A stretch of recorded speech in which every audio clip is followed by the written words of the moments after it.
Aujourd'hui, grâce à votre Thermomix ou Monsieur Cuisine, je vais vous faire économiser près de 20 € sur votre prochain ticket de caisse. Preuve à l'appui. Loli Cuisto, c'est Madame Monsieur Cuisine. C'est une astuce culinaire que j'utilise très souvent, vous avez pu le voir dans d'autres vidéos. C'était le cas pour les boulettes bolognaises. J'utilise aussi cette astuce pour améliorer des simples pâtes au beurre. C'est anti-gaspi et on a plein d'utilisations.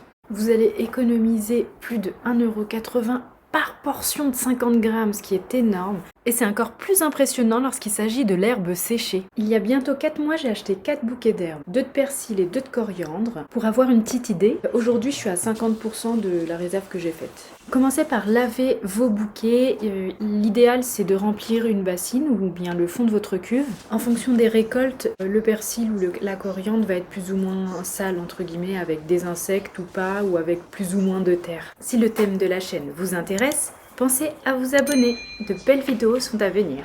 Le deuxième point important, c'est le séchage. Il va falloir donc retirer le maximum d'eau en les égouttant et en les épongeant avec une serviette absorbante. S'il y a trop d'eau, ça va devenir des glaçons, ça va être difficile à utiliser par la suite. Restez jusqu'au bout, je vais vous donner toutes les astuces pour éviter tous les problèmes en fait. Comme vous pouvez voir, je coupe grossièrement en 4 mon bouquet et je le place juste au-dessus de la cheminée. J'appuie d'abord sur la touche turbo, puis je lâche le bouquet. J'ai préalablement retiré les branches de cette taille-là, qui se mixent pas ou alors très mal. Le reste est complètement pulvérisé. Si vous avez de l'espace dans votre partie de congélation, il est très intéressant de pouvoir mettre des boîtes hermétiques en plastique assez larges dans lesquelles vous pouvez disposer vos herbes fraîches coupées. Pour ma part, j'ai pas cet espace, du coup j'opte pour des sachets congélation avec zip.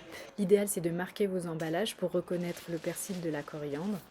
Dans le cas de la boîte comme du sachet, une fois que vous avez versé l'intégralité de l'herbe dans le contenant, il faut absolument séparer le tas et en faire la couche la plus fine possible pour qu'à la fin vous obteniez des paillettes et non pas des gros blocs de glaçons qui seraient incassables. Puis pour démarrer la mise en congélation, pensez à bien poser votre sachet à plat dans le congélateur. Pensez bien à aimer la vidéo, à la partager et à vous abonner si ce n'est déjà fait.